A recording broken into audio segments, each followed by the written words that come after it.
UPSC आयोग ने एक लेटर जारी किया है और उस लेटर पे साफ लिखा हुआ है बहुत सारी बातें, क्योंकि अभी भी शिक्षक अभ्यर्थी जो है वो बहुत सारी बातों से परेशान चल रहे थे। ऐसे में हमने फोन घुमाया स्टूडेंट लीडर सौरभ कुमार को और फिर हमने बातचीत किया। तो 3 मुद्दों पर, डोमिसाइल नीति पर हमने बात किया, लेटर पर बात किया हम लोगों ने, और उसके बाद 1 कैंडिडेट 1 रिजल्ट पर हमने बात किया और कट ऑफ पर भारी बवाल छिड़ा हुआ। आप भी जानते हैं कि कोई कहता है कि शिक्षक अब कट ऑफ जारी ना करें, भ्रमित हो रहे हैं लोग। तो ऐसे में लेटर पे क्या लिखा है वो भी आप समझ जाइएगा। छात्र सौरभ ने क्या कुछ बोला है वो भी आप समझिएगा। सीधे हमने फोन घुमाया, क्या कुछ बातें हुई आप सीधे सुनिए। हेलो, कुछ मुद्दों को लेकर बहुत ज्यादा परेशान है, वही डिस्कस करने के लिए आपको अभी हमने कॉल घुमाया है, क्योंकि शिक्षक अभ्यर्थियों की आवाज लगातार आप उठाते रहते हैं। पहला मुद्दा है कि फोन कॉल आ रहा है और सीधे कहा जा रहा है कि आप 50,000 रुपए दीजिएगा तो आपको हम पास करा देंगे, और वो शख्स जो है वो ये भी कह रहे हैं कि हम बीपीएससी के अधिकारी बोल रहे हैं। दूसरा चीज वो कह रहे हैं कि हम जानते हैं कि आप कौन हैं और आपका मार्क्स कट ऑफ से बहुत कम है। दूसरा मुद्दा जो है वो है डोमिसाइल नीति का, क्योंकि आप भी जानते हैं अच्छे से कि 70% लोग जो है वो बाहरी के हैं। और उसके बाद अभी हाहाकार मचा है सौरभ जी, सबसे बड़ा कि शिक्षक लोग इतना कट ऑफ क्यों बता रहे हैं। तो क्या लगता है कौन कट ऑफ बताएगा?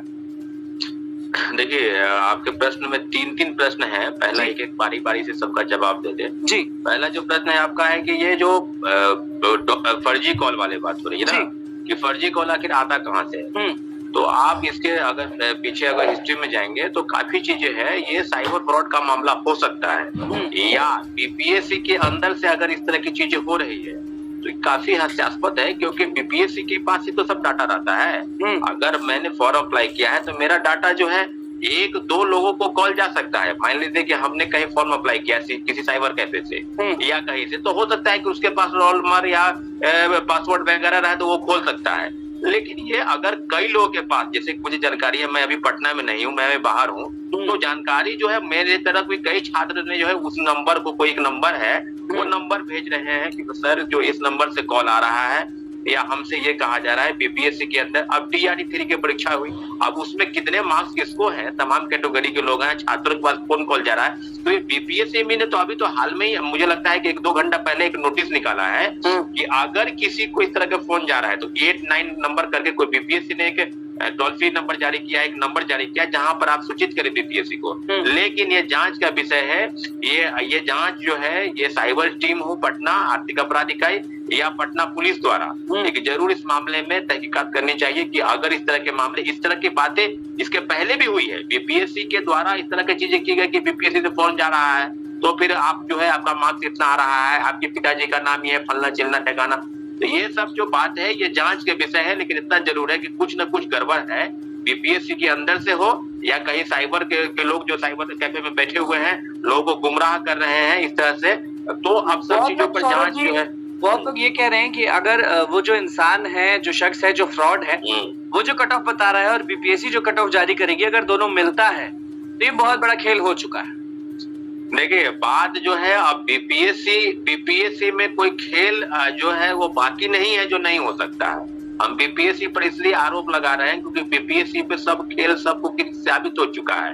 प्रश्न पत्र लीक कराना, OMR शीट की कार्बन कॉपी लिखना, छपवाना, मेंस की कॉपी बाहर भेजना, लिखवाना, इंटरव्यू में मार्क्स बढ़वाना, ये कोई नई बात नहीं है कि बीपीएससी में नहीं होता है। बीपीएससी में होता है, लेकिन बीपीएससी खुद अपने ऊपर जांच करे। ये पटना साइबर की क्राइम की टीम है और आर्थिक अपराध इकाई अगर बड़े मामले को देखना है, कई टीवी चैनलों के डिबेट में भी इस तरह के मामले सामने आ रहे हैं। हमको भी बैठना था लेकिन हम नहीं बैठ पाए। लेकिन आपको बता दें कि इस तरह की चीजें हो रही है तो ये निश्चित रूप से बीपीएससी के लिए और छात्र अभ्यर्थियों के लिए कि अगर डाटा लीक हो रहा है, कई चीजें डाटा लीक हो रहा है। देखिएगा, एनटीए का पेपर था यूजीसी नेट जेआरएफ का, सीबीआई ने परीक्षा के अगले दिन ही कहा कि सीबीएसई जो आयोजित है एनटीए की परीक्षा यूजीसी नेट की, उसका डाटा लीक हो गया है, वो जो है टेलीग्राम ग्रुप पर वायरल है, इसलिए परीक्षा को हम कैंसिल करते हैं। लेकिन हुआ नहीं था वो ऐसा। लेकिन बाद में तो आप लाखों लाख छात्र अभ्यर्थी, बताइए 87,000 पद की वैकेंसी आई है और लोगों को गुमराह किया जा रहा है कट ऑफ के मामले में। हाँ, दूसरा जो आपका प्रश्न है बहुत ही महत्वपूर्ण प्रश्न है, आपने पूछा कि कट ऑफ को लेकर। कई शिक्षक हैं या मैं हूं या कोई भी, अगर परीक्षार्थी को परीक्षा देकर जब आते हैं अपने घर पर तो मोटा मोटी वो अपने क्वेश्चन को हल करने के बाद ये देख लेते हैं कि मेरा क्या जाएगा, और कट ऑफ जो है पिछले बार के अनुमान तक A1 to 5 पे कितना जाएगा, क्वेश्चन जिस प्रकार से रहे या 6 to 8 पे कितना जाएगा, तो आप प्राथमिक से लेकर उच्चतर माध्यमिक तक सभी पदों के जो कट ऑफ है वो शिक्षक ही तो बताएंगे ना। कट ऑफ बताना सही की गलत? बिल्कुल सही बात है, कट ऑफ बताना कोई गलत नहीं है। लेकिन आप एक सीरियस, आप बताइए जो सिविल सेवा की तैयारी कराते हो, पीटी के परीक्षा के बाद तमाम कोचिंग इंस्टीट्यूट अपने अपने जो संभावित कट ऑफ है, उन्होंने एग्जैक्ट तो नहीं कहा कि हाँ यही आएगा, लेकिन एक संभावना दर्शाया जाता है। ये सब शिक्षक करते हैं, इसमें कोई बुराई नहीं है। अब रही बात कि कुछ लोग आरोप लगा रहे हैं कि कट ऑफ का खेल है, तो कट ऑफ बताना कोई गलत नहीं। आप आईएएस का एग्जाम ले लीजिए या टीचर का एग्जाम ले, रेलवे, बैंकिंग, समाज, सब जगहों पर कट ऑफ बताया जाता है। कट ऑफ बताना कोई गलत नहीं है, लेकिन अगर कट ऑफ वही रह जाए या क्या हो, ये तो छात्र अभ्यर्थियों को, शिक्षक अभ्यर्थियों को तय करना है। तो शिक्षकों का काम होता ही है कट ऑफ बताना, इसमें कोई बुराई नहीं है। अब बताइए, एक अनुमानता ये भी बताया जाता है कि फलना सेक्शन से पढ़ लीजिए, वहां से आ जाएगा, वो भी बताना उनका काम, इसमें कोई गलत नहीं है। कोई आरोप अगर लगा रहा है तो ये आरोप बिल्कुल मनगढ़ंत है, बेबुनियाद है। ऐसे आरोप लग रहा है तो ये भी बोला जा रहा है कि एक शिक्षक नहीं, सारे शिक्षक कट ऑफ जारी कर रहे हैं, सब धांधली कर रहे हैं, सब मिले हुए हैं, जांच हो, ये हो, वो हो। ये कितना सही है?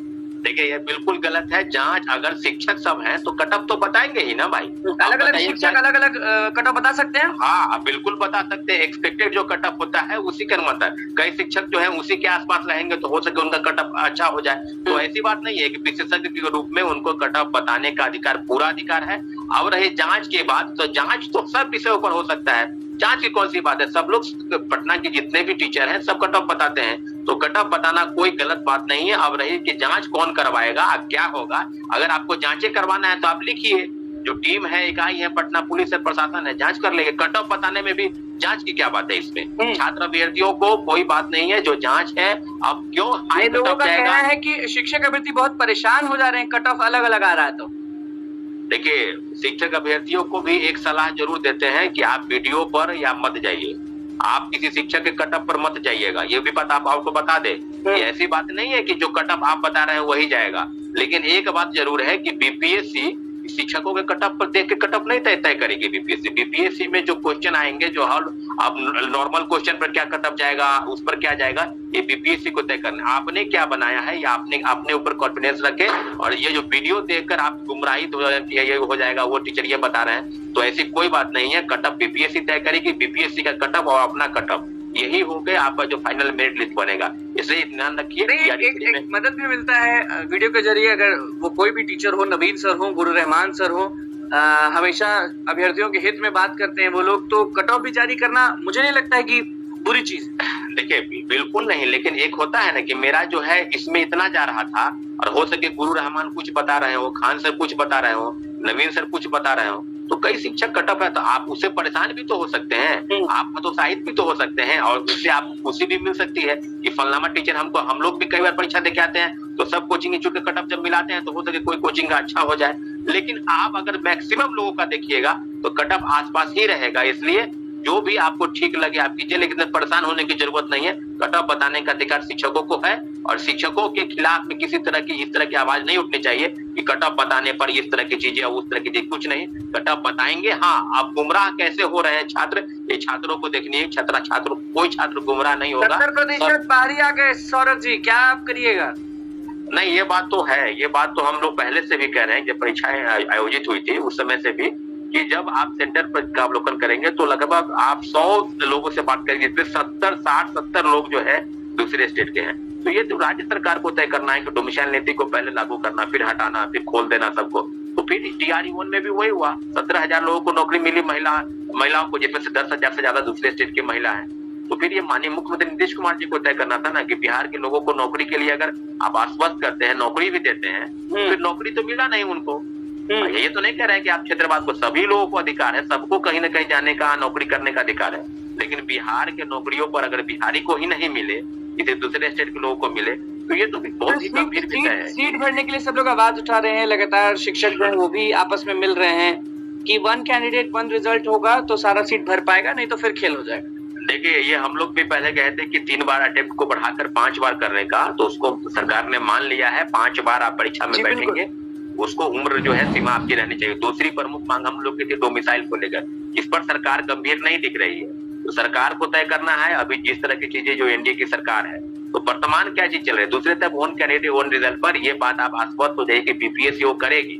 क्योंकि 11वीं से 12वीं तक जो भी 1 to 5 से रिजल्ट है सबका वो एक बार अवलोकन करेगी और जिनका जहां पर होगा वो काउंसलिंग करा के वो देख लेगा। हम लोग को ये बीपीएससी को ये तय करना है कि सर्टिफिकेट का वेरिफिकेशन करके ही रिजल्ट का पब्लिकेशन करें। परंतु कहीं ना कहीं अभी लोचा जो चल रहा है वो सुप्रीम कोर्ट में माननीय उच्च न्यायालय के फैसले के बाद बिहार सरकार गई 65% आरक्षण के खिलाफ में, लेकिन वहां भी जो फैसला है, जो वर्डिक्ट है, उसको सुप्रीम कोर्ट ने यथोचित उसी को माना है क्योंकि उसके खिलाफ में नहीं गया है। तो अब रिजल्ट में देरी होगी या नहीं होगी ये बीपीएससी या बिहार सरकार आगे क्या गाइडलाइन करती है, लेकिन इतना जरूर है कि 65% अगर नहीं होता है तो पहले की तरह ही रिजल्ट का पब्लिकेशन होगा। कई परीक्षाओं के रिजल्ट जो है इस आरक्षण के नियम के बाद जो है वो बाधित होंगे।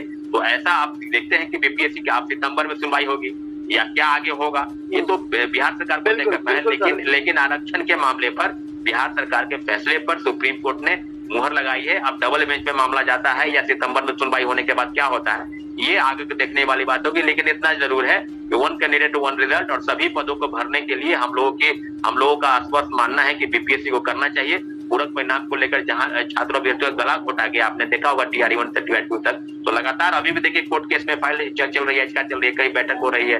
तो हम लोग इंतजार कर रहे हैं कि बीपीएससी इस बार कोई गड़बड़ी नहीं करे, सर्टिफिकेट वेरिफिकेशन करे अपने स्तर से, तब रिजल्ट का पब्लिकेशन करे। और कई चीजें अफवाह के रूप में मार्केट में आती है, कट ऑफ को लेकर हो या कोई फर्जी कॉल करके क्या बता रहा है, कुछ बता रहा है, तो उस पर गुमराह होने की जरूरत नहीं। सब चीजें होंगी आपके साथ, सब चीजों से बाधा पार करते हुए ही बीपीएससी कैसे काम करेगी ये बीपीएससी को देखना होगा, तय करना होगा। इसलिए हम लोग भी चाहते हैं कि बीपीएससी पहले अपने स्तर से सर्टिफिकेट का वेरिफिकेशन करे ताकि कोई फर्जी तरीके से शिक्षक ना बन पाए। इस तरह से तो फर्जी बहाली अगर होगी तो बिहार की शिक्षा व्यवस्था कैसे बदलेगी। निश्चित रूप से हम लोग चाहते हैं कि पहले ठोक बजा के आप देख लीजिए कि सीटेट फेल, स्टेट फेल और कई फर्जी वाले जो है वो बहाल ना हो जाए। इसलिए सब स्तर से देखने के बाद आप इन सब चीजों का बहाली करेंगे, तब आगे की प्रक्रिया होगी।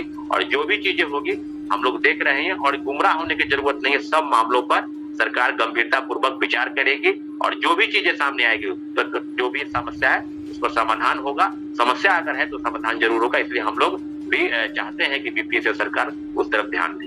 चलिए, बहुत बहुत शुक्रिया सौरभ जी, धन्यवाद। तो आपने सुन लिया कि छात्र सौरभ जो है वो 1 कैंडिडेट 1 रिजल्ट पर अड़े हुए हैं, डोमिसाइल नीति पर जमकर बोले हैं, कट ऑफ पर भी जमकर बोले हैं और लेटर पर भी जमकर बोले हैं। अब देखना होगा कि शिक्षक अभ्यर्थियों का क्या होता है, क्योंकि लेटर तो जारी हो गया है कि जो भी फ्रॉड कॉल्स आ रहे हैं उनसे बचना है। ये नहीं कि पैसे देके आप सोचेंगे कि बहाली हो जाएगी, ऐसा होता नहीं है। तो बस तो दोस्तों, आपने सुना सौरभ सर ने क्या कुछ बातें बताई हैं फर्जी कॉल को लेकर के और डोमिसाइल को लेकर साथ ही।